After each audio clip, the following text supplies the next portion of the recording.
말씀드렸듯이 우리 에베소서 본문을 14번 보았고 1장까지를 마무리했는데요. 2장 들어가기에 앞서서 오늘 특별 설교를 여러분과 나누도록 하겠습니다. 제목하여 포스트 코로나 시대 한국 교회의 뉴 노멀. 이건 뭐 제목만 보면 우리가 뭐 한국 교회 집어삼킬 것 같네요. 씹어 먹을 것 같은 그런 제목인데 도대체 뭘 나누려고 이런 거창한 제목을 했을까요? 오늘 이 본문 가지고 여러분과 말씀을 나눌 때에 정말 하나님께서 이 포스트 코로나가 지나고 이제 새로운 저희가 한 해를 맞이하고 있는데 이 기간 속에 우리 한국 교회에게 주신 메시지가 어떤 것인지를 좀 저희가 같이 나누면 좋겠습니다. 자, 오늘 본문 말씀 요한복음 13장의 본문이었습니다. 새 계명이라는 이런 주제와 제목이 달려있는 그런 말씀 구절인데요. 자, 본문 한번 다시 보십시오. 새 계명을 너희에게 주노니 라고 하면서 예수님이 말씀을 시작하셨습니다. 자, 그 말은 무슨 뜻이겠어요? 예수님께서 제자들에게 또 저희들에게 새로운 계명, 뭡니까? 영어로 a new command 라고 되어 있습니다. 새롭다는 말은 지금까지 없었다라는 뜻이겠죠. 예수님 오시기 전에는 존재하지 않았었는데 이제 예수님 오신 이후로, 예수님께서 사역하신 이후로, 예수님께서 가르치시고 우리에게 삶을 보여주시고 십자가의 죽음과 대속과 부활로 이루어질 새로운 계명이 있다라는 겁니다. 자, 그러면 여기서 질문 하나 드립니다. 여기서 예수님께서 말씀하신 새 계명을 너에게 주노니라고 하면서 쭉 뒤에 본문이 나오는데, 뒤에 나오는 본문 중에 새 계명이 뭡니까, 여러분? 어떤 구절, 어떤 표현을 지금 예수님께서는 새롭다라고 명명하신 걸까요? 새 계명을 너에게 주노니 서로 사랑하라. 내가 너희를 사랑한 것 같이 너희도 서로 사랑하라. 너희가 서로 사랑하면 이로써 너희가 내 제자인 줄 알리라. 자, 이 중에 완전히 새로운, 구약에서는 한 번도 없었던 그게 어떤 표현일까요? 대부분은 서로 사랑하라. 새 계명은 서로 사랑하라는 것 아닙니까? 이웃을 사랑하고 내 자신을 사랑하듯이 내 이웃을 사랑하라, 목숨을 다해 사랑할 수 있다라는 것이 새 계명이라고 생각할 때가 많은데요. 여러분, 구약 한번 보십시오. 레위기의 말씀 19장 18절입니다. 원수를 갚지 말며 동포를 원망하지 말며, 보세요, 뒤에 내 이웃 사랑하기를 내 자신과 같이 사랑하라. 나는 여호와니라 라고 되어 있지. Love your neighbor as yourself 라고 되어 있습니다. I am the Lord. 그러면 앞에 읽었던 그 계명에서 서로 사랑하라는 새로운 게 아니었네요. 여러분, 지금 이거 신약 말씀 아닙니다. 심지어 레위기의 말씀이에요. 레위기에 이런 말씀이 있었다니까요. 뒤에 보면 같은 장 레위기 19장 34절에 너희와 함께 있는 거류민, 여기서 거류민이 뭐냐면 영어로는 alien이라고 되어 있어요. 나그네들, 외국인들을 말하는 겁니다. 너희 거류민들을 너희 중에 나은 자 같이, 너희 중에 태어난 너희 본국 사람들 같이 여기며 자기 같이 사랑하라. 아니, 외국인들, 나그네들, 이방인들도 마치 우리 자신의 민족을 사랑하는 것처럼 사랑하는 거예요. 너희도 애굽 땅에서 거류민이 되었느니라. 나는 너희 하나님 여호와니라. 분명히 이방인들, 나그네들, 외국인들도 우리처럼 사랑하라는 말씀 구약에 있었습니다. 신약에서 나온 새로운 게 아니었다는 거예요. 신명기 10장의 말씀 보면 고아와 과부를 위하여 정의를 행하시며, 그죠? 고아와 과부와 소외된 자들을 향한 정의, 사랑, 그들을 향한 관심 이미 많이 있었다는 겁니다. 나그네를 사랑하며 그에게 떡과 옷을 주시나니 너희는 나그네를 사랑하라. 전에 너희도 애굽 땅에서 나그네 되었음이니라 라고 이미 구약에서, 신약 아닙니다, 구약에서 여러 차례 내 이웃을, 또 소외된 자들, 고아와 과부와 거류민들, 즉 외국인들과 나그네들을 동일하게 네 자신을 사랑하듯이 네 민족을 대하듯이 사랑하라라고 돼 있습니다. 자, 그렇다면, 자, 오늘 본문 말씀 다시 보십시오, 여러분. 그렇다면 새 계명을 너희에게 주노니 에서 새로운 건 어떤 구절을 말하는 것일까요, 여러분? 한번 대답해 보십시오. 어떤 게 새로운 구절입니까? 지금까지 없었던. 정답은 바로 이것입니다. 내가 너희를 사랑한 것 같이예요. 지금까지는 서로 사랑하라, 그들을 돌보아라, 그들에게 사랑과 정의를 베푸어라가 율법으로, 명령으로 이것을 꼭 지켜야 되는 부담으로 여겨졌었습니다. 실제로 그렇습니다. 구약에서는 많은 율법과 절기 등을 강조해 왔고 이스라엘 백성들이 어떻게 살아가야 하는지에 대한 지침과 명령들이 많이 나와 있었습니다. 그 중에 하나로 그들도 너희가 사랑해라 라고 되어 있었죠. 그런데 신약에 와서는 이게 어떻게 완전히 새로운 계명으로 바뀌는가? 내가 너희를 사랑한 것처럼 내가 너희를 사랑함으로 너희의 죄를 사하여 줬고 이제 너희가 그것이 단순히 명령의 차원이 아닌 너희가 먼저 받은 그 사랑, 먼저 깨달은 그 은혜, 먼저 누리고 있는 그 풍성함을 가지고 내가 너희를 사랑하였듯이 너희도 서로 사랑할 수 있다라는 것이 완전히 새로운 계명으로 우리에게 주어졌다는 것입니다. 그래서 이제는 예수님께서 우리를 죄로부터 자유케 하심으로 말미암아 은혜가 풍성하여져서 내가 이렇게 사랑받았으니, 그죠? 내가 하나님으로부터 이런 감당할 수 없는 은혜를 경험하였으니 이제는 우리도 저들을 내가 사랑받은 것처럼 내가 내 자신을 아끼는 것처럼 사랑할 수 있다라는 것을 우리에게 새로운 계명으로 주셨다는 것입니다. 단순히 명령을 받아서가 아니라 그리스도께서 먼저 보여주신 그 사랑의 모범을 통하여서 우리도 기쁨과 감사와 은혜로 그리스도의 사랑에 대한 반응으로, 그죠? 우리도 사랑할 수 있게 된 것입니다. 자, 그렇다면 보십시오 여러분, 이 새로운 부분인 내가 너희를 사랑한 것 같이 라는 부분이 의미하는 바가 참 많겠죠. 그 중에 오늘은 크게 두 가지만 보겠습니다. 첫 번째 보십시오. 같이 한번 읽어볼까요? 시작. 차원을 초월하는 사랑. 신이라는 존재, 하나님의 아들이신 예수님께서 인간의 몸을 입고 오실 뿐만 아니라 우리를 사랑해 주셨습니다. 이것을 신학적인 용어로 성육신이라고 하죠. 신이 자신의 존재를 버리고 완전히 다른 차원인 자신의 피조물 인간의 몸을 입어 내려오셨다라는 차원을 초월하는 사랑입니다. 그 말인즉슨 우리가 사랑할 대상에 있어서 그 한계가 없다라는 것을 보여주는 거예요. 저 사람은 당신 몰라서 그렇지 저 인간은 절대 사랑할 수 있는 존재가 아니라니까요. 내가 저 인간을 어떻게 용서해요?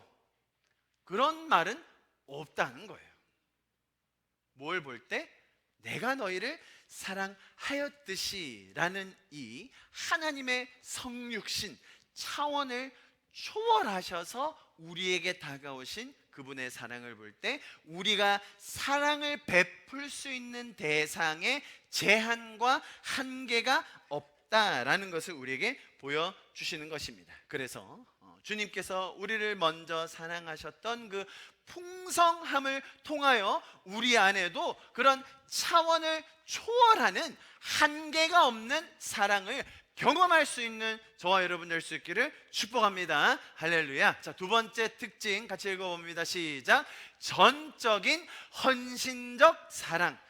하나님께서 인간의 몸을 입고 오셔서 우리를 사랑하셨다는 것에 대해서 더 말할 필요가 없겠죠. 목숨까지 바칠 수 있는 그 사랑에 대해 가장 먼저 보여주셨습니다. 하나님의 아들이신 예수님께서 그 예를 보여주신 것입니다. 사실 어떤 소중한 가치, 어떤 소중한 관계 혹은 내가 가치 있게 여기는 것을 위해서 목숨 버리는 그런 경우 있긴 있어요.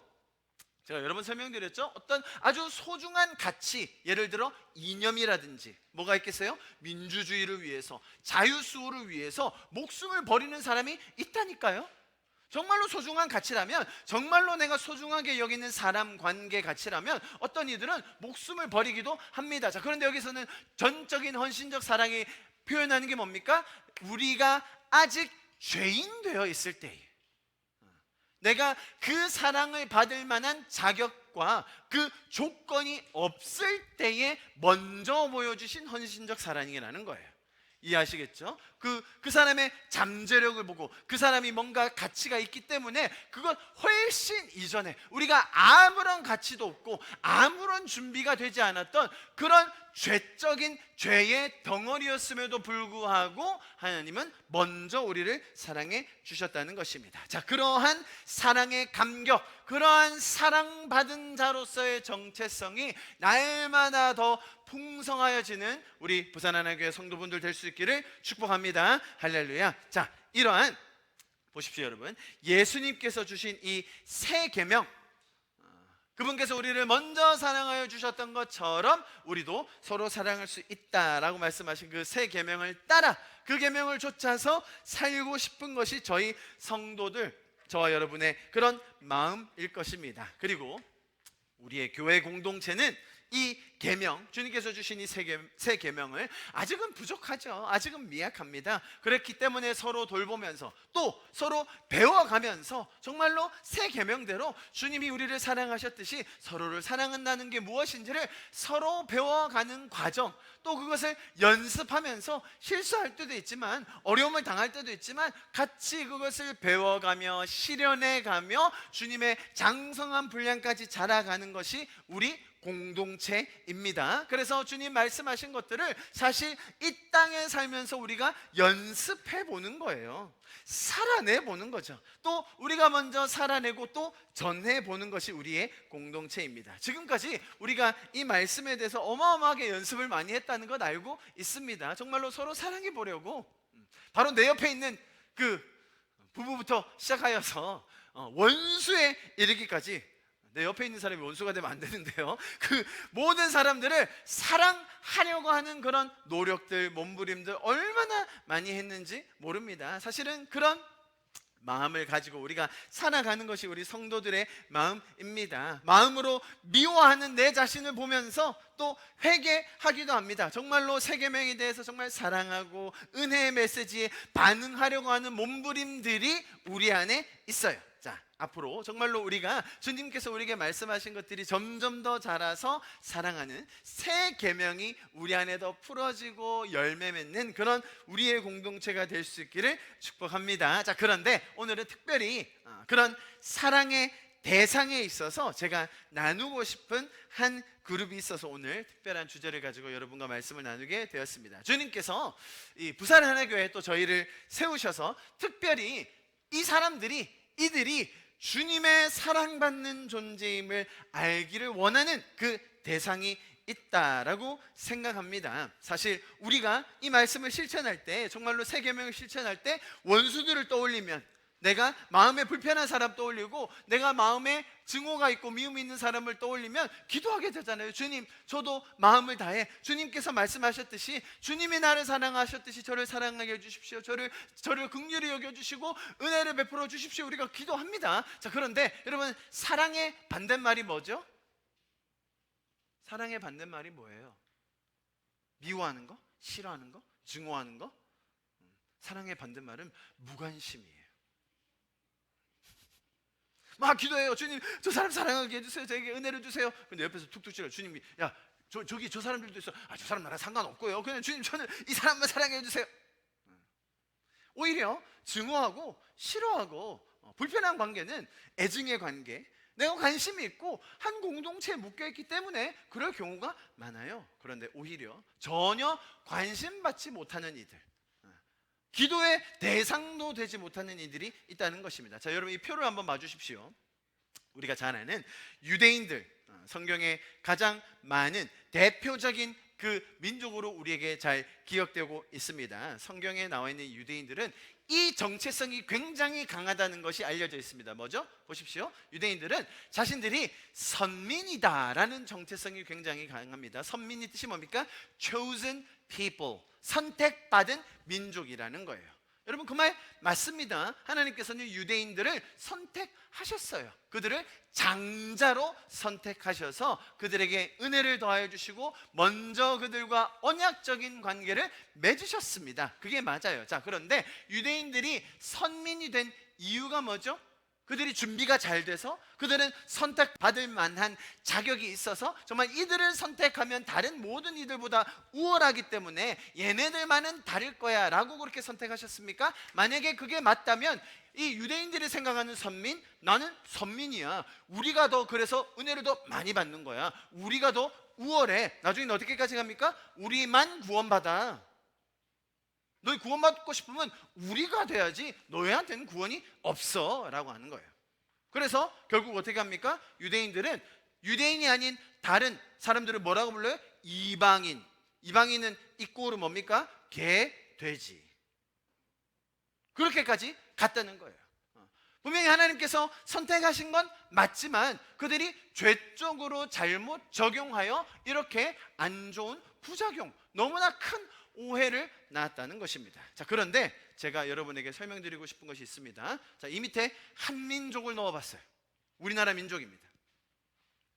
유대인들이 이 건강하고 좋았던 선민의식, 주님께서 먼저 선택하신 거예요. 뭐로서?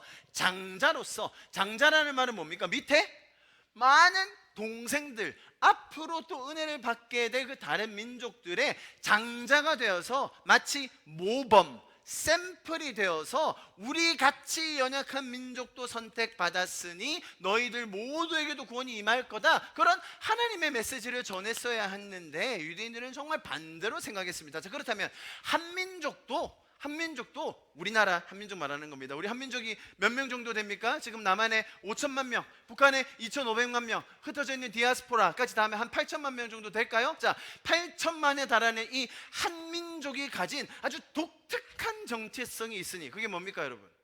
우리는 어떤 민족입니까? 배달의 민족이라고 하지 마세요. 중요하긴 합니다. 뭐 어쩌겠습니까? 다 배달시켜 먹어야 되는데. 한민족이라고 하면 떠오르는 정체성이 있으니 바로 단일민족이에요. 단일민족. 우리는 단일민족이다. 우리는 피가 안 섞였다.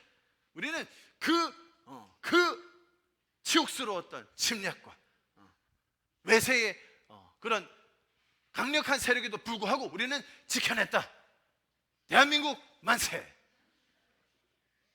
우리 옆에 지금 중국 학생이 앉아 있는데 참 쉽지 않아요 이게.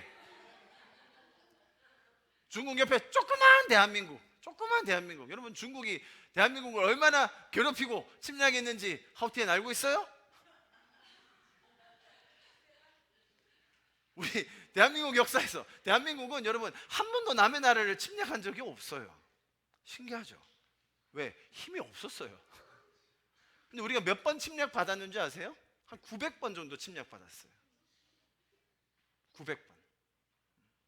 일제가 아예 침략해서 우리를 식민지로 삼았습니다. 자, 여러분, 그럼에도 불구하고 대한민국이 아직 살아남아 있어요. 한민족이 아직 존재합니다. 여러분, 이거 기적이에요.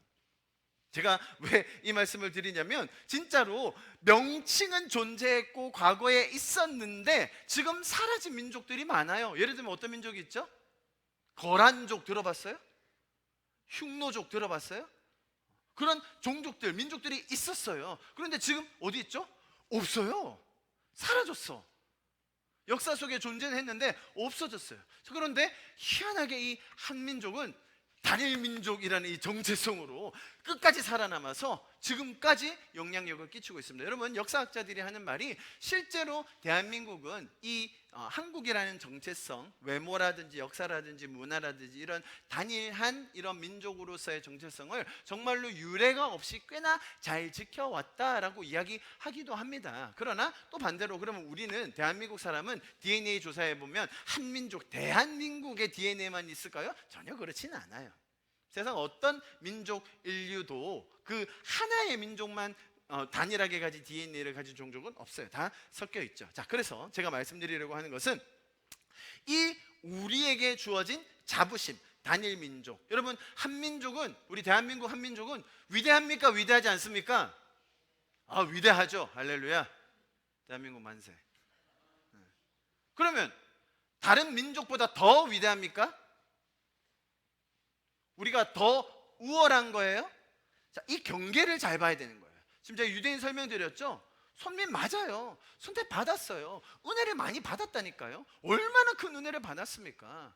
정말 멸망했어도 없어졌어도 전혀 문제가 없을 가장 작았던 가장 힘없던 민족이었는데 하나님이 살려주셨어요? 살려주시기만 하셨습니까? 정말로 다른 모든 열방에 도움이 되도록 모범이 되도록 은혜의 샘플이 되도록 해주셨어요. 맞아요. 그런데 그게 변질됐다는 거예요. 자, 한민족, 단일민족?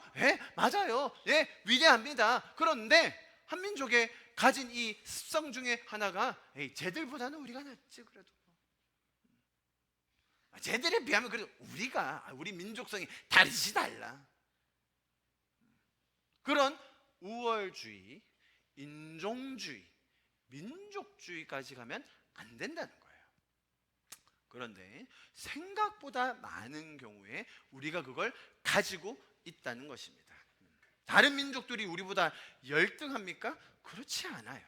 그런데 우리 안에 있는 이 아주 독특한 단일민족이라는 이 사상이 우리로 하여금 다른 나라, 다른 민족들보다 우리가 우월하고 쟤네들은 열등하다는 식의 개념을 많이 만들어내고 있습니다.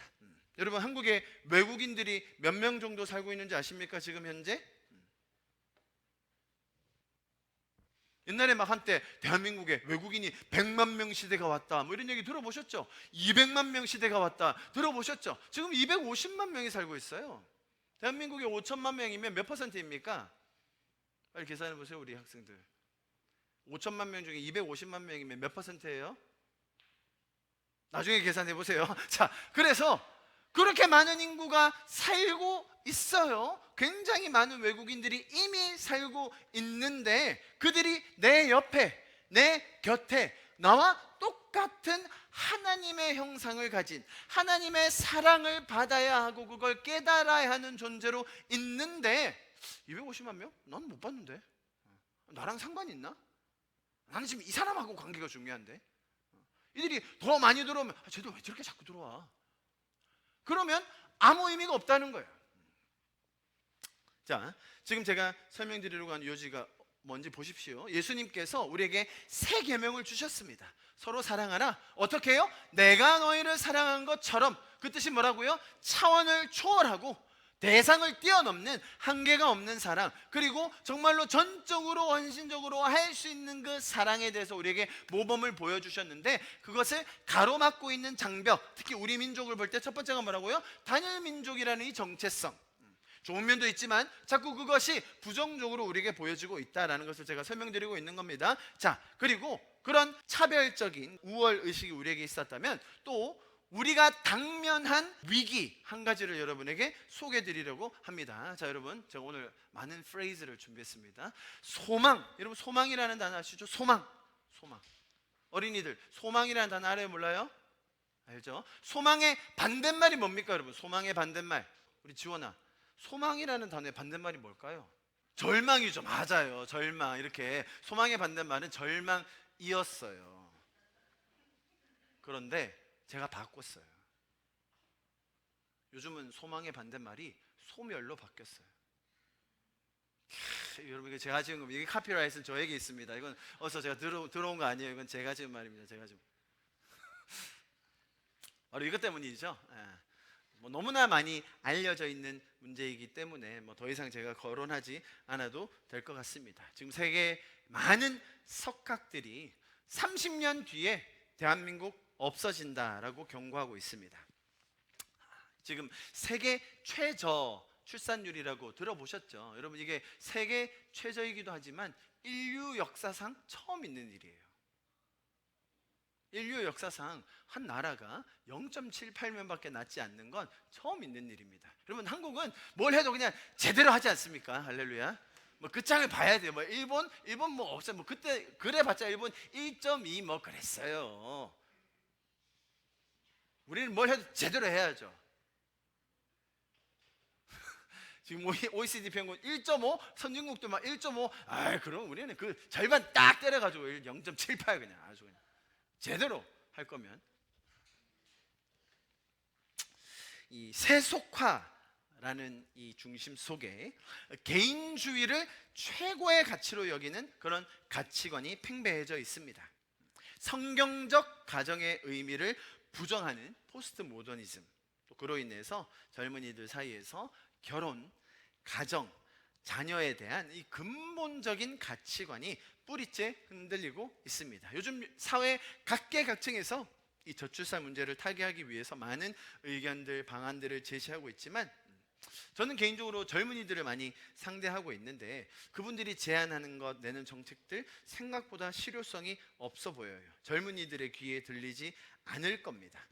한국이 정말 여러분 사라지게 될까요? 유엔에서 이렇게 예측을 했습니다. 유엔 인구 통계 조사를 보면 지금 현재 보시면 2023년도에 5,140만 명 정도가 살고 있다고 합니다. 그죠? 5,100만 명 정도인데 2100년 뭐 생각보다 먼 기간이 아닙니다. 한 두세 대 정도 지나, 그죠? 한 60년, 70년 정도 지나면 대한민국의 인구가 2,400만 명이 됩니다. 딱 절반으로 돼요. 절반. 이 추세 우리가 막을 수 있을까요? 2,400만 명이면 그래도 뭐 나라를 유지할 수 있는 정도가 아닙니까? 아니에요. 왜냐면 다 60대 이상이에요. 다. 젊은 사람은 하나도 없는 2,500만이에요. 굉장히 심각하죠. 나라가 유지가 안 됩니다.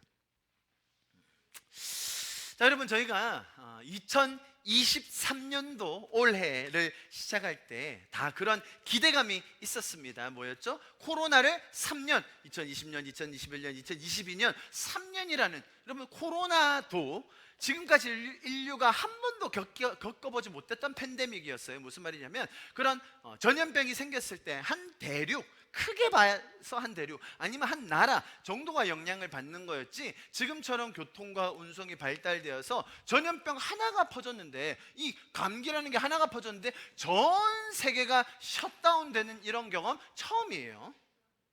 생전 처음, 인류 역사에서 처음 있는 일이었어요. 근데 그거를 장장 3년이나 했어. 3년이나. 우리 어린이들 고작 10년 살았는데 3분의 1을 셧다운 했었어요. 이런 경우가 없어요, 여러분. 이런 일이 없었어요. 자, 그렇게 대단한 일을 겪고 나서 포스트 코로나, 이제 코로나가 끝났다라고 원년으로 선포된 게 올해였어요. 올해. 그죠? 올해는 포스트 코로나의 원년으로 우리가 시작하고 있어요. 자, 그래가지고 어떤 표현이 나왔냐면 뉴 노멀. 무슨 말이겠어요? 우리가 노멀, 일상적으로 살아가는 이런 모든 생활들이 이제는 코로나 이전에 있었던 것은 거의 없어지고, 이제 코로나 이후에 뉴, 새로운 일상들, 새로운 삶의 가치들, 새로운 삶의 패턴들이 나올 거다라는 것을 우리가 다 알고 있죠. 그래서 이제는 줌이라는 단어가 마치 일반적인 단어가 됐어요. 영어 표현에서 그냥 우리 줌 할까? 이 말은 줌을 이용해서 화상 회의를 할까라는 표현이 되어버렸어요. 요즘 우리 여기 앉아있는 어린이들에게 줌은 아무런 거리낌과 불편함이 없어요. 얘들아 수업하자. 네, 그러면 줌 앞으로 달려가는 거예요. 학원 가야지 하면 옛날에는 차 타고 어디를 갔어야 됐는데 이제는 줌 앞에 당연히 앉아있는 게 되는 거죠. 그렇게 새로운 일상들이 생겨나고 있는 이 포스트 코로나 시즌의 뉴 노멀을 우리는 맞이하고 있습니다. 자, 그렇다면 오늘 우리는 이 본문의 말씀들과 한국의 상황들을 잘 살펴보면서 한국 교회를 향한, 또 저희 교회를 향한 뉴 노멀은 어떤 것이 있어야 되는지 오늘 예수님께서 우리에게 말씀하여 주신 그 새 계명의 말씀과 연결해서 보기 위해서 오늘 이 메시지를 나누게 되었습니다. 자, 여러분, 또 신기한 것이 하나 있는데요. 자, 제가 지금 예수님의 계명과 또 우리나라의 어떤 특징, 그런 것들을 방해하는 또 현재 처한 상황을 설명드렸고, 올해가 이제 코로나가 끝나고 새로운 유념을 맞이하고 있다라는 지금 흐름으로 가고 있습니다. 자, 여러분, 참 이상하게도 우리나라 인구는 급격하게 감소하고 있지만 코로나 이후에 한국으로 몰려 들어오고 있는 외국인들의 숫자는 엄청나게 늘고 있어요. 여러분, 아마 많은 분들이 공감하실 겁니다. 특히 우리 어른 세대들은 격하게 공감하실 거예요. 우리 최종업 장로님 1952년 출생이시죠? 52년 출생, 한국 전쟁 중간에 태어나신 겁니다. 그죠? 아마 태어나자마자는 기억이 안 나시겠지만 우리 저희 그 말 기억이 납니다. 저희 친할머니 차수엽 할머니 돌아가셨지만 저희 아버지가 몇 절에 태어나셨죠? 5째, 위로 넷, 아래로 넷, 뭐 더 있는데 아무튼 뭐 복잡합니다. 저희 아버지 5째 최종업 아들을 낳고 3일을 굶으셨다고. 애를 낳고 3일 동안 아무것도 못 먹었대요. 뭐 몸조리, 뭐 조리원 뭐 이런 거 그냥 한국 정제 당시였습니다, 여러분. 그러니까 이 내가 낳은 아들이 먹을 걸로 보이더라. 그 정도로. 출산의 그 수고가 얼마나 큰데요, 여러분. 그리고 나서 영양 보충을 하나도 못했다? 3일 동안? 굉장히 심각한 겁니다. 자, 그런데 지금 전쟁이 그치고 53년도에 정전, 이제 전쟁이 이제 휴전되고 지금 딱 70년 지났어요. 딱 70년. 뭐 한 200년, 300년 지난 것도 아니고 딱 70년 됐어요. 지금 우리 아버님, 어머님들 세대는 차치하고라도 꼴랑 40년 산 저도요. 제가 한 20년, 25년 전에 해외 나갔을 때 한국이라고 말하면 아무도 몰랐어요, 한국을. 다 치노, 중국, 중걸 다 그랬어요. 그 다음 뭐지? 그 다음 일본, 재팬, 코리아. 이러면 뭐라고 하는지 노스 코리아? 북한? 다 그랬어요. 아무도 한국, 남한이라는 나라 자체를 몰랐어요. 현대 제일 싸구려 자동차의 대표, 미국에서 현대차 탄다고 하면 막 비웃었었어요. 실제로 그랬어요. 실제로 오래된 이야기가 아니라 꼴랑 40년 살았던 제 인생이 20년 전 말하는 거예요. 20년 전. 오래된 게 아닙니다. 그러면 꼴랑 40년 산 저도 그러니 70년 조금 더 사신 우리 아버님, 어머님 세대들 생각하면 이게 상상이나 되셨어요? 한국이 이렇게 될 거라는 거. 이런 꿈이라도 꿀 수 있었을까요? 한국에 살았던 분들이. 너무너무 신기한 그런 현상을 우리가 보고 있습니다. 자, 그런데 여러분, 한국이 경제적으로 발전했다, 뭐 우수한 나라가 되었다, 선진국 반열에 들어갔다, 뭐 그러면서 사람들이 와, 한국 경제, 한국의 제품들 좋다라고 호감을 살 수 있죠. 자, 그런데 여러분, 제품이 좋고 뭐 IT 제품, 한국의 산업 경제가 좋다고만 말하면, 그러면 그렇게 경쟁력 있는 제품들을 생산하고 경제가 발전하는 나라들도 더러 있어요. 오늘따라 중국이 많이 걸리네. 나 대만을 예로 들려고 했는데 그러면 이게 지금 전쟁 직전에. 아무튼 예를 들어서 대만이라는 나라가 있는데 거기도 사실 굉장히 잘 살거든요. 대한민국 정도로 삽니다. 그래서 제품들이 이런 것들이 뛰어납니다. 자, 그런데 생각보다 대만에 대한 호감을 많이 가지진 않아요. 반대로 뭐 일본도 마찬가지지 않습니까? 일본 얼마나 대단합니까? 장인 정신으로부터 시작해서 정말로 많은 본받을 게 있는데 일본에 대한 호감 생각보다는 적어요. 자, 그런데 요즘은 어떤 트렌드가 일어나고 있냐 하면 한국산이다. 뭐 앞에 K 붙이잖아요. K 드라마, K 무비, K 스포츠, K 푸드. 이야, K만 갖다 붙이면 사람들이 다 좋아해. 희한해요. 한국이 언제부터 이렇게 사랑받았다고? 제가 한 달 전쯤에 우즈베키스탄 갔다 왔지 않습니까? 우즈베키스탄 공원을 걷고 있는데 뭐 꼬마들, 딱 우리 아이들 나이 또래 애들이 있더라고요. 그래서 뭐 이렇게 얘기하다가 어디서 왔어? 그러니까 어디서 왔어요라고 하길래 영어로 얘기했죠. 한국에서 왔다고 하니까 걔들이 바로 안녕하세요, 사랑해요. 제가 우리 BTS들한테 얼마나 감사했는지. BTS가 제가 가기 전에 얼마나 중요한 사역을 해놨는지 몰라요, 여러분. 제가 비록 BTS가 몇 명인지 이름이 뭔지는 제가 모르지만 아미 여러분들 좀 기억해 주십시오. 제가 BTS에 대해서 아주 고맙게 생각하고 있습니다. 제가 지금 공식적으로 밝혀드리는 바입니다. 우리는 BTS를 고맙게 생각한다. 얼마나 큰 사역을 해줬는지. 최원호 뭐라고, 우즈베키스탄 어딘데 갔더니 다 안녕하세요, 사랑해요.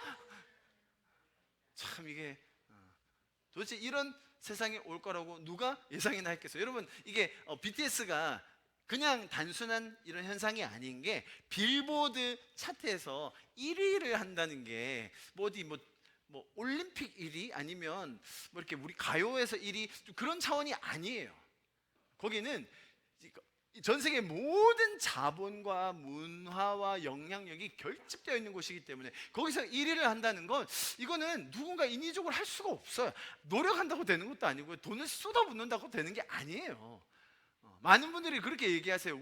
내가 살아있을 때 빌보드 1위를 한 한국 가수들이 한다? 아카데미 시상식에 한국 사람이 수상을 한다? 그러니까 뭐 산업적인 면에서 경제적인 면에서 우리가 많은 것들을 이루고 할 수는 있죠. 그런데 문화적인 면까지 우리가 막 휩쓴다?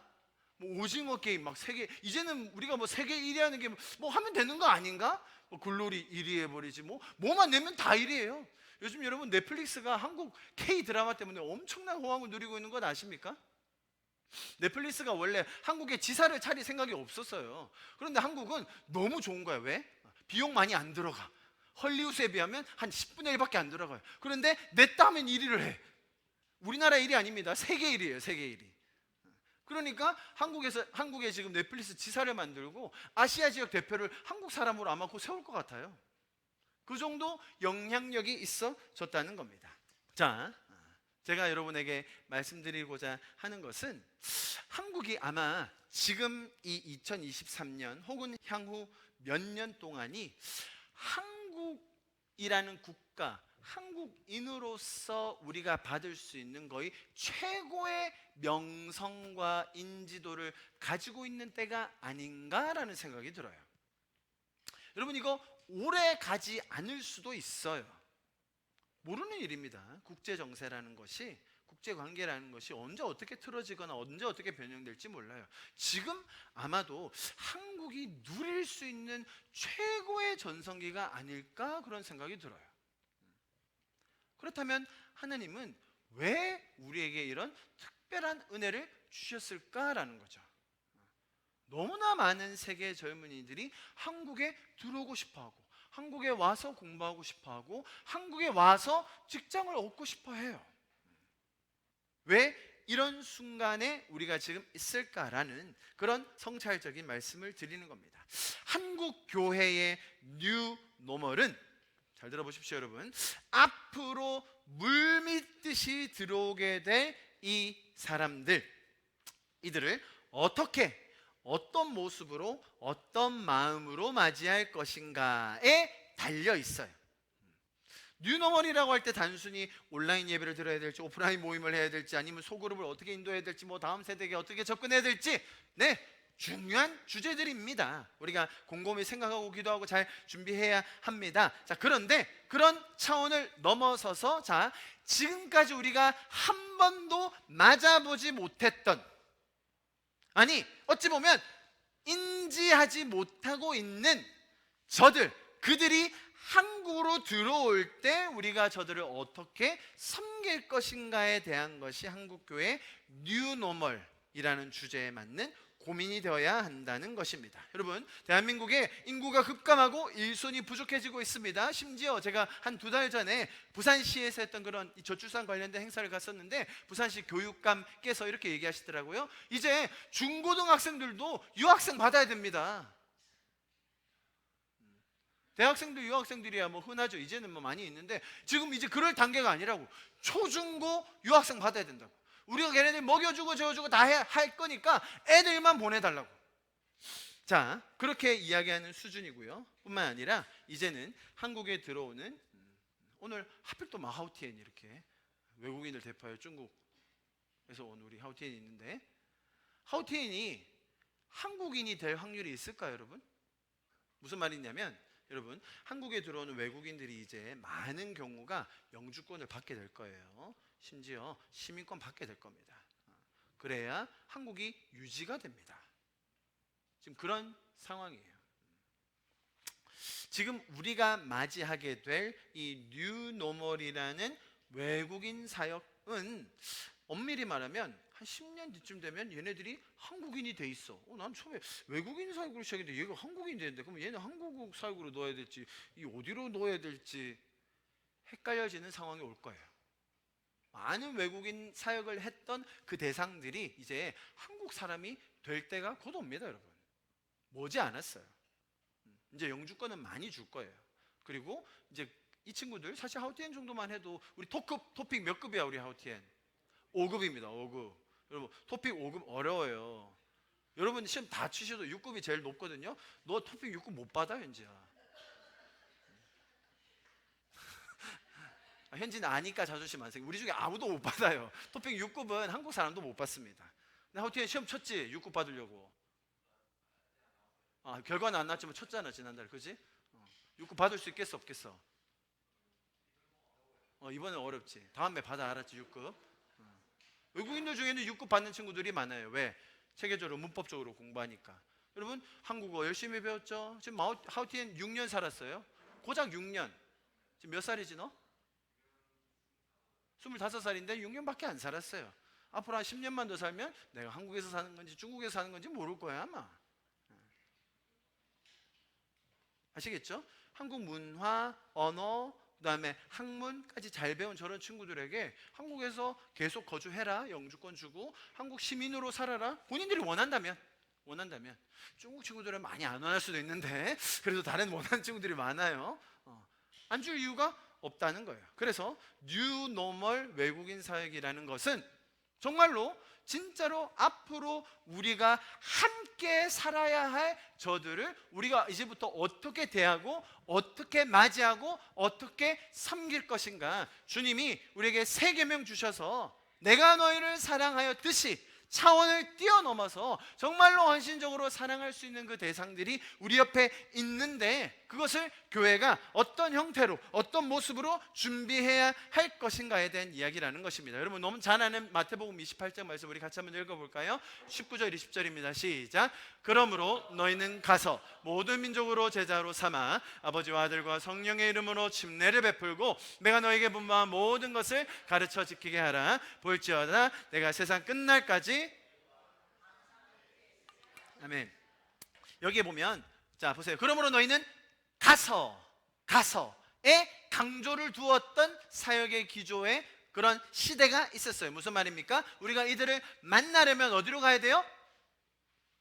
아프리카로 가야죠. 중동으로 가야죠. 동남아시아 나라들로 가야 만날 수 있었던 시대가 있었어요. 그래서 1980년대 이후 88년도 올림픽 이후에 한국에서 10만 선교사를 보내자라는 그런 기치와 함께 정말 많은 선교사님들이 정말로 세계 곳곳에 나가셨어요. 이 작은 민족, 기독교 역사 정말 짧은 대한민국이 세계에서 선교사를 보내는 숫자가 몇이었는지 아세요 여러분? 2등이었어요. 2등. 1등은 어디예요? 미국이었겠죠. 기독교 국가니까. 우리는 한다면 제대로 한다니까요 여러분. 지금은 2위는 아닐 겁니다. 너무 많은 나라들이 또 보내고 있고 선교의 개념 자체가 바뀌고 있어요. 예를 들어서 인도에는 공식적인 언어, 정부에서 인정하는 공식 언어가 30개 정도 됩니다. 그런데 부족 언어까지 다 합치면 한 100개, 200개 될 거예요. 중국에 소수민족 몇 개 있죠? 56개 있어요. 중국 사람들 저걸 잘 알아요. 왜? 중국은 정말로 소수민족을 잘 관리해요. 잘 대해주고 그들이 얼굴이 새겨져 있는 화폐도 내주고 그래서 잘 관리, 지원도 잘해줘요. 그런데 개기면 혼나요. 그럼 중국 내에서 한족이 예를 들어 저 티베트에 갔다. 이건 선교입니까? 타문화 선교입니까? 아닙니까? 중국 내인데. 자, 무슨 말인지 아시겠죠? 그런 아주 다양한 경우들이 생기고 있기 때문에 자 이제 가라라는 이 말 자체의 의미가 바뀌고 있어요. 선교의 전략이 굉장히 바뀌고 있다는 거예요. 자, 지금은 어느 쪽으로 이 중심성이 옮겨지고 있냐면 보세요 여러분. 가서 제자 삼아. 여러분 우리가 제자 삼을 수 있는 곳에 갈 수 있는 거예요. 이해하시겠습니까? 옛날에는 정말로 그 오지 선교지에 가지 않으면 만날 수 없는 사람들이 분명히 있었습니다. 여러분 지금 현재 부산대학교에 90여 개국 1600명이 들어와 있어요. 우리가 얼마나 다니면 90여 개 국가 여행할 수 있을까요? 우리 좀 다녀보신 호상 집사님 몇 개 국가 가보셨습니까 지금? 20개 됩니까? 내가 생각보다 너무 적은데요 형님? 이게 약간 깜짝 놀랐네. 한 20개 될 줄 알았는데. 정말 많이 다녀본 사람 10개 이상 가기 어려워요. 여러분 저는 부산대 근처 다니면서 뭐 외국인들 있으면 다 말 걸거든요. 아프리카 대륙에서 얼마나 많이 와 있는지. 저도 아프리카 대륙 나라들 정말 많이 아는데 저도 이름 잘 모르는 나라 애들이 엄청 많아요. 90여 개국. 바로 옆에 어디 멀지도 않아. 현재 부산 외대 몇 개국에 몇 명 들어와 있니? 부산 외대는 학생 비중으로 부산에서는 외국인이 두 번째로 많은 학교입니다. 제일 많은 학교는 어디게요? 경성대입니다. 경성대는 거의 지금 아주 혈안이 돼서 모으고 있고요. 그 다음 외대는 또 학교 특성상 많이 들어와 있어요. 근데 학생 숫자만 보면 부산대가 더 많죠. 그런데 학교 비율로 보면 부산 외대가 엄청 많아요. 자, 여러분, 가서 해야 되는 경우가 있습니다. 지금도 가야 됩니까? 가야 합니다. 자, 그런데 그것조차도 전략이 많이 바뀌고 있어요. 가서 뼈를 묻는, 내가 한 번 들어가면 저기서 뼈를 묻고 다시는 나오지 않으리라라는 장기 선교사 파송의 시대가 있었어요. 자, 그런데 지금 그 전략이 어떻게 많이 수정되었죠? 그런 장기 선교사, 예를 들어 애들도 많고 나이가 좀 드셔가지고 가면 언어 배우기도 쉽지 않고 문화 적응 어려워요. 그래서 사역을 하는데 굉장히 제약이 많습니다. 그래서 요즘은 누구를 보내죠? 젊은 청년대 학생들. 얼마 동안? 야, 너 10년 가서 뼈 묻고 와. 그러면 우리 현지가 요런나라에 갔을까요? 싫어요. 제 인생이 얼마나 소중한데. 그랬겠죠? 그러니까 제가 현지를 꼬셨죠. 1년만 가봐. 1년 가서 알아봐도 배우고 맛있는 것도 먹고. 그랬더니 현지가 그런가 하고 갔다 온 거 아닙니까? 뭣도 모르고. 지금도 가 있어요. 누가 가 있죠? 성호 삼촌이. 어디에? 이집트에. 뭐 한다고? 자, 여러분, 정말로 저희는 감사하게 수원 하나교회로부터 그런 선교의 유업과 정신들을 잘 이어받아서 정말로 선교의 정말 최전선의 전략들을 하고 있는 줄 믿으시기를 축복합니다. 우리가 꽤나 선교 잘하는 교회입니다, 여러분. 예배도. 예? 그래서 선교 전략들이 많이 바뀌고 있는데요, 여러분. 그런데 그런 나가야 되는 선교도 전략이 수정되고 있지만, 자, 어디로 가는지에 대한 전략도 지금 많이 수정되고 있는 중이라는 거예요. 우리가 제자를 삼을 수 있는 그들, 제자로 삼아야 하는 그들에게 우리가 갈 수 있는 그런 시대가 되었다는 것이죠. 자, 여러분이 스스로 제자 삼을 수 있는 그런 많은 기회가 올 것을 축복합니다. 그 제자들이 여러분에게 시부, 사부님 뭐 이렇게 하라는 게 아니고 그들을 누구의 제자로 만들어야 돼요? 예수님의 제자로 만드는 거예요. 그도 예수님의 제자, 나도 그 예수님의 동일한 제자. 그런데 내가 조금 제자 빨리 됐기 때문에 선배 제자. 할렐루야. 너무 무게만 잡지 마시고, 그럼에도 불구하고 여러분, 그들이 정말 예수님의 제자로 된다는 그런 복, 그런 축복 여러분도 누리실 수 있습니다. 자, 우리 어린이들 잘 들으세요. 우리 어린이들은 정말로 아까 제가 설명드렸듯이 한국이 최전성기일 때 태어난 정말 그런 복을 누리고 있어요.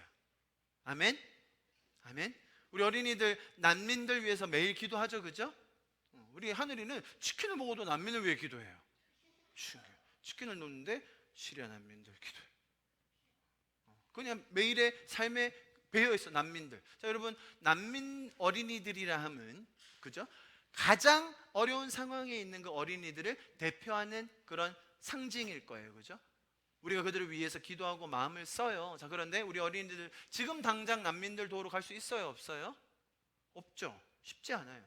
다음에 꼭 가볼 기회도 있겠지만, 그러나 그게 이벤트성으로 될 수밖에 없는 이유는 우리가 거기서 오래 살지는 못하니까, 그죠? 가서 볼 기회도 있겠지만 쉽지는 않아요. 그래도 계속 기도해야 됩니다. 자, 그런데 제가 드리고 싶은 말씀은 이제 여러분들도 우리 어린이들도 여러분들이 섬기고 예수님의 제자로 만들어줄 다른 나라의 어린 동생들이 올 거예요. 이미 많이 와 있어요.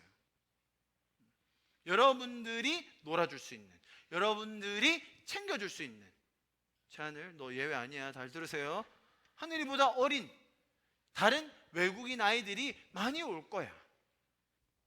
너희가 지금까지 받았던 사랑과 이 은혜와 감사를 또 흘려보낼 수 있는 그런 기회가 많이 올 거예요. 그럴 때 그런 외국인 친구들, 동생들 잘 돌봐줄 수 있기를 바랍니다. 네 하면 돼요. 네. 그리고 우리가 직접 가서 현지에서 선교하시는 그런 선교사님들에 대한 존경심이 있죠. 그분들을 향한 애정의 마음들이 있습니다. 왜죠? 그분들은 이 땅에서의 안락함과 편안함과 누릴 수 있는 많은 문화적인 것들, 경제적인 부분들 내려놓고 좀 불편하지만, 좀 위험할 수도 있지만, 그죠? 좀 더러울 수도 있지만 그런 곳에 가서 섬기기 때문에 그분들은 더 높은 가치를 알고 있고 더 소중한 원리들을 알고 있기 때문에 기꺼이 마음을 다해 그렇게 살고 계신 선교사님들을 보면서 우리가 존경하는 마음을 가지죠. 자, 여러분, 동일한 삶을 여기에서 살 수 있는 시대가 되었다는 거예요. 거기 가지 않아도 이 곳에서부터 하나님께서 우리에게 가르쳐 주신 그 세계명, 내가 너희를 사랑한 것 같이 우리도 그들을 사랑할 수 있는 그런 시대가 왔다는 것입니다. 자, 그런데 제가 이제 이 말씀을 드리고 마무리하려고 합니다. 외국인 사역이라고 하면 좀 거기에 고착되어 있는 오해들, 선입견들이 있습니다. 사실 예전의 과거 시대의 외국인 사역이라고 하면 뭔가 다 퍼줘야 되는 그런 형태였습니다. 왜냐하면 실제로 노동자들이 많았어요. 외국인 노동자들. 지금 현재도 부산에 저 김해 쪽 가면 외국인 노동자 타운이 아예 형성되어 있을 정도입니다. 그분들 계속 들어올 겁니다. 그분들을 향한 전략이 있어야 합니다. 섬겨야 합니다. 자, 그런데 이런 퍼주기식 사역이 계속 되어 왔었죠. 그래서 제가 만든 표현도 있잖아요. 우리 젊은 대학생들 사역은 밑빠진 독에 물 붓기예요, 여러분. 왜죠? 보도 이게 차지도 않고 뭐 좀 됐다 싶으면 또 결혼해서 취직해서 또 가버려. 밑빠진 독에 물 붓기다. 그런데 외국인 사역은 어떤 건지 아세요? 그 밑빠진 독을 가져가요, 그냥 자기들이. 그래서 고쳐서 써, 자기들이. 희한해. 깨진 독도 가져간다. 그런 식의, 이것도 제가 만든 표현입니다, 여러분. 그런 식의 어떤 오해들이 있었어요. 외국인 사역이라고 하면 뭔가 항상 퍼줘야만 하는, 남지 않는, 진짜로 여러분 실제로 밑빠진 독에 물 붓기처럼 하다 보면 한 1, 2년은 지속을 해요. 어디선가 재정을 또 후원받고 잘 마련해가지고 외국인들을 섬깁니다. 자, 그런데 외국인들 사역을 오래 지속하기가 어려워요. 진짜로 그런 대형 교회 정도 되어서 재정이 충분하면서 아예 그냥 그 재정 떼어놓고 이거는 그냥 우리 아무런 열매나 그런 거 없어도 되니까 그냥 쓰세요 라고 떼어놓지 않는 이상 사역이 지속된다? 굉장히 어렵습니다. 작은 교회들, 단체들이 그런 외국인 사역을 지속하는 경우 참 보기 어려워요. 여러분, 교회들마다 인기가 좋은 훈련이나 프로그램들이 있어요. 예를 들자면 여러분 그런 표현 들어보셨죠? 전도 폭발. 얼마나 열심히 하면 폭발시켜버려요. 전도 폭발은 교회들마다 안 한 교회가 별로 없어요. 아파트 전도, 뒷문을 막는 양육 프로그램, 앞으로 들어왔는데 뒷문으로 나갈 수 없게 뒷문을 막아, 철저하게 못 나가게, 뭐 이런 프로그램, 파라솔 전도, 무슨 전도 많아요. 자, 그런 프로그램들은 여러분 생각보다 많은 교회들이 자기 돈 내고 가서 듣습니다. 그거 배우려고 해요. 왜죠? 전도 하자는데, 교회 배가 하자는데 해야죠. 좋습니다. 자, 그런데 제가 그래도 외국인 사역 관련된 그런 모임이나 컨퍼런스 많이 가봤거든요. 거기는 항상 좀 분위기가 이렇게 좀 다운돼 있어요. 이렇게 다들 눌려 계셔. 우리가 그래도 이걸 해야지. 돈 내고 뭐 그런 건 돈 내고 오는 사람은 없고요. 하는 사람들끼리 또 이렇게 조그맣게 모여요. 무슨 말이냐면 인기가 없어요. 아무도 안 하려고 해요. 그 이유는 분명하죠. 왜? 밑빠진 독에 언제까지 물 부자고, 언제까지 해야 되는데, 그런 계산이 있는 거죠. 그런데 이제는 그런 외국인 사역에 대한 개념과 기조를 바꾸어야 할 때입니다. 제가 아까 설명드렸듯이 대한민국에서 이제 많이 들어오게 될 그 외국인들을 받아들여서 한국 사람으로 만드는 그런 시기가 많이 올 텐데, 저는 그 1순위가 외국인 유학생이라고 생각해요. 그죠? 한국에서 공부하고 한국의 언어를 배우고 문화를 이미 잘 알고 있고 오랫동안 거주하면서 한국 사회에 대한 이해가 큰 이들을 왜 안 받겠습니까? 저희는 부산에 있는 외국인 유학생 다음 세대 난민들을 위해서 매주 기도하고 있습니다. 하나님께서 저희에게 이런 부르심을 주셨다고 믿어요. 그래서 이렇게 시대를 앞서가서 섬길 수 있는 특권을 우리가 받았음에 감사를 드립니다. 자, 그런데 또 인기가 없다라는 부분도 있지만 마지막 한 가지만 더 말씀드리면 이 외국인들 혹은 유학생들에 대한 이런 중요성이라든지 사역에 대한 필요들을 제가 여러 번 나누고 공유할 때가 있었습니다. 그런데 거의 대부분의 경우 그렇구나, 목사님은 참 그런 사역 잘하시네요, 축복합니다, 그거 끝나요. 아무도 이 사역을 같이 해보겠다든지 혹은 동참하겠다는 생각은 못 하세요. 안 하는 게 아니라 못 하세요. 왜? 뭐라고 해요? 목사님 영어를 잘하시니까. 목사님 영어를 잘하시니까. 저희는 외국인 잘 몰라가지고. 무슨 말이냐면 생각보다 유학생 사역, 외국인 사역에 전문성이 필요하다는 거예요. 실제로 여러분, 제가 우리 중국 마오하오티엔이라는 학생이 앉아 있는데 제가 아까 대만이라는 아주 민감한 이슈를 꺼냈어요. 중국 분들한테 이 대만이라는 이슈는 전쟁을 불사하고라도 치러내야 될 만큼 중요한 이슈예요. 근데 만약에 그걸 모른 채 야 너 대만 왜 그래 이랬다가는 큰일 납니다, 여러분. 큰일 나요. 아시겠죠? 그러니까 외국인들이나 혹은 그들의 문화, 역사, 정서를 잘 이해하지 못하고 그들에게 접근하고 다가간다? 그러면 큰 결례를 범할 수도 있어요. 예를 들어서 이집트나 요르단이나 이슬람 국가에서 예수님을 믿게 된 사람이 있다고 생각해 봐요. 자, 예수님을 믿었어요. 정말 뜨겁게 예수님을 만나고 믿게 되었어요. 근데 무슬림 국가에서 자랐어요. 자, 한국에 유학 왔어요. 유학 와가지고 그 친구들이 한국에 있는데, 예를 들어 우리가 제육볶음을 해서 밥을 줬어요. 먹을까요, 안 먹을까요? 자, 아니 이슬람은 돼지고기 안 먹죠. 이슬람 국가에서는 돼지고기가 없고 무슬림들은 돼지고기 안 먹어요. 자, 그런데 이 사람이 예수님을 믿었어. 돼지고기 먹어도 됩니까, 안 됩니까? 먹어도 되죠. 근데 먹겠습니까, 안 먹겠습니까? 절대로 안 먹어요. 절대로 안 먹어요. 왜냐하면 한 번도 먹어본 적도 없고, 성경의 구약만 생각을 하자면 안 먹는 게 더 좋아요. 굳이 안 먹어도 돼. 야, 너 그거 먹을 자유가 있어. 맛있어. 먹어봐. 그건 굉장한 결례예요.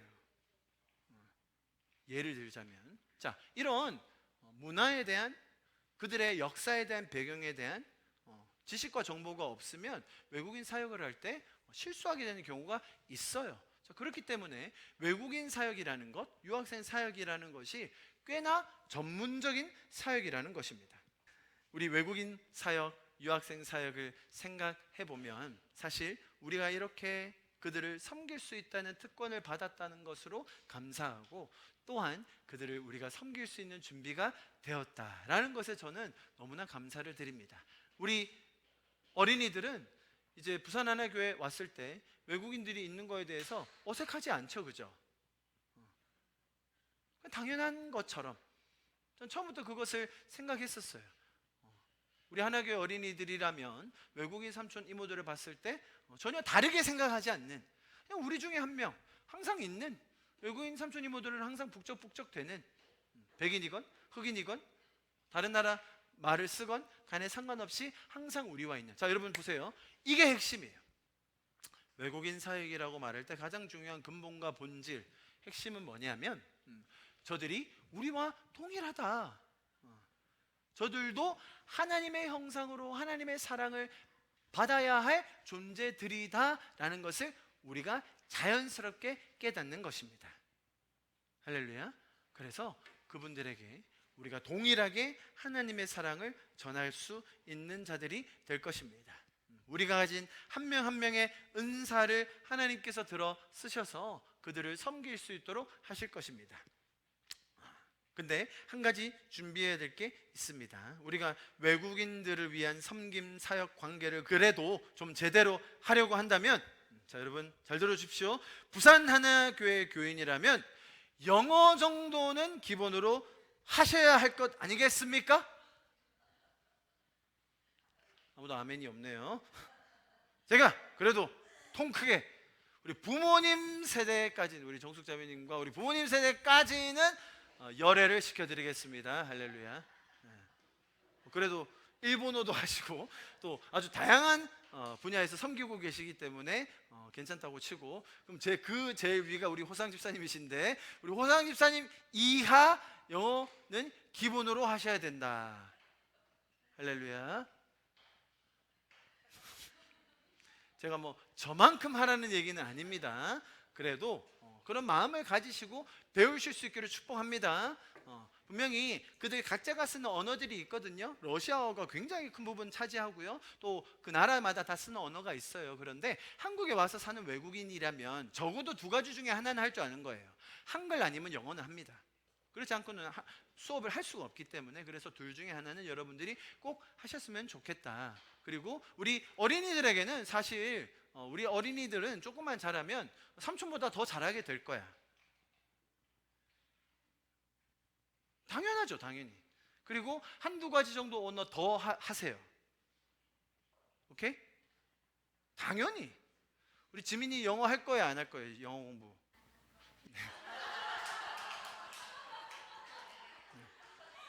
우리 지민이처럼 이렇게 중심이 있는 친구들이 필요합니다. 확실한 중심. 괜찮아요, 지민이 잘하는 게 있으니까, 그렇죠? 지민이는 뭘로 우리 외국인 동생들 오면 섬길 거예요? 뭐가 된다고? 동생이 될 것도 갑자기. 그렇구나. 우리 지민이가 또 다른 외국인들 동생들 왔을 때 어떻게 섬길지 엄청 기대돼. 이건 끄떡끄떡했어요, 지민이가. 다행입니다. 끝까지 거절당하지 않아서. 부산 하나교회 왔는데 영어도 못한다? 이런 일은 앞으로 없도록 제가 하겠습니다. 여러분, 정말로 이 사역, 제가 오늘 이렇게 쭉 장시간 풀어서 설명드린 이 사역에 필요가 있어요. 필요가 있고, 또 하나님께서 우리를 그렇게 불러주셨고, 또 거기에 맞는 준비가 되어야 될 걸로 생각합니다. 저는 우리의 어린 자녀들, 다음 세대들이 거기에 굉장히 탁월한 아이들로 자랄 것을 믿습니다. 그래서 우리 어른들도 마찬가지로 쉽지 않으시겠지만, 또 분명히 노력해야 될 부분 있겠지만, 그럼에도 불구하고 하나님께서 여러분을 불러주신 그 은사에 맞게, 또 부르심에 맞게 정말로 잘 준비해서 우리가 앞으로 다가올 뉴 노멀 시대에 한국 교회의 그 준비를 잘하는 저와 여러분 되었으면 좋겠습니다. 할렐루야. 자, 오늘 설교의 핵심은 뭐였죠? 영어 공부하자. 뭐 이겁니까? 그건 아니겠죠. 우리 포스트 코로나 시대에 이 뉴 노멀 시대를 맞이하면서 우리는 정말 많은 변화에 대한 채비를 하고 있어요. 많이 변할 것이고요. 변화되는 이런 시대 상황 속에 맞게 우리가 또 잘 준비할 것입니다. 여러분, 저는 변화라는 것이 특별히 새로운 것을 준비하는 것이 아니라 주님이 우리를 불러주신 본질로 돌아가는 거라고 생각합니다. 다시요. 변화라는 것은 막 새로운 걸 준비하고 새로운 것들을 많이 막 준비해서 그렇게 하는 것이 아니라 주님이 우리를 불러주신 본질의 모습으로 다시 돌아가는 것. 우리가 타락했었다면, 우리가 부족했다면, 우리가 연약했다면 주님 불러주신 그 본질의 모습, 서로 사랑하라, 내가 너희를 사랑하였듯이 그 모습 그대로 너희도 서로 사랑하라. 그리하면, 너희가 서로 사랑하면 너희가 내 제자인 줄 알리라. 그래서 주님 주신 이 말씀, 그 말씀 따라 우리가 정말로 주님 모습 닮아가며 함께 예배하고 섬길 수 있는 우리가 될 수 있기를 간절히 축복합니다. 아멘. 우리 같이 찬양하면서 오늘 예배를 좀 마무리하면 좋겠습니다. 같이 찬양하시죠. 내 삶의 소망, 내가 바라는 한 분,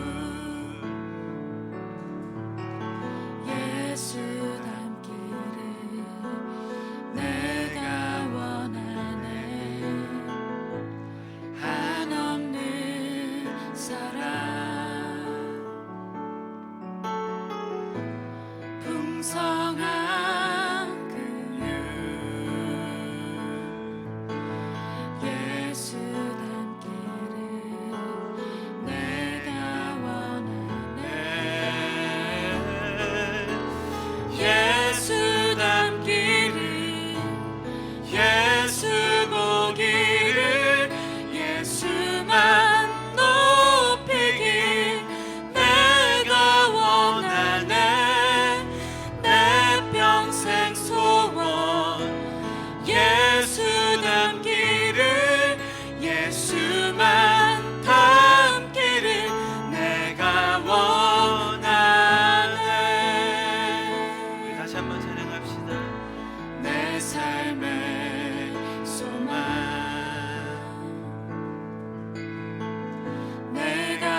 예수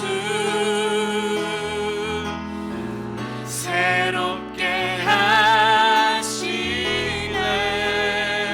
하시네. 연약한 내 영혼 온전하게 되리. 완전하신 예수 완전하신 예수 새롭게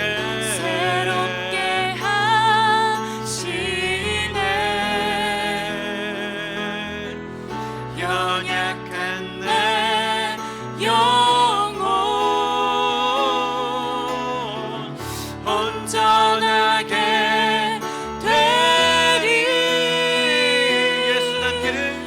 예수 닮기를 예수 보기를 예수만 높이길 내가 원하는 내 평생 소원. 예수 닮기를 예수만 닮기를 내가 원하네. 내 평생 소원 내 평생 소원. 예수 닮기를 예수만 닮기를 내가 원하네. 사랑하시는 주님 감사합니다. 오늘 주님께서 우리에게 주신 그 새 계명의 의미, 또 우리에게 말씀하여 주신 가서 제자 삼으라는 의미 다시 한번 새길 수 있도록 주님 은혜 주셔서 감사합니다. 이 시대의 큰 변화의 물결 속에 정말로 쓰나미처럼 몰려 들어올 수 있는 그 외국인 유학생 그 영혼들 한 명 한 명 주님 우리가 잘 섬기고 또 돕고 그들이 주님의 제자가 될 수 있는 길들을 함께 갈 수 있는 이 기회와 특권들을 우리에게 열어주셔서 감사합니다. 주님 우리에게 주신 그 마음을 조차 정말로 더 사랑하며 섬기며 교회를 세워가는 우리가 되게 하여 주시옵소서.